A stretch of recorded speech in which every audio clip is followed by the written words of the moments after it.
E aqui temos uma nova integrante pro canal.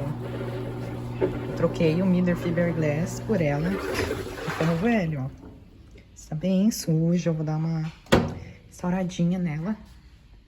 O problema era só o cabo. Aqui já tava bem quebrado, então eu acabei de cortar. E ela só tá girando pra um lado só. Ela tá com problema no capacitor. Bem bonitinha, tá bem inteira. A mecânica dela tá bem bonita, o motor também.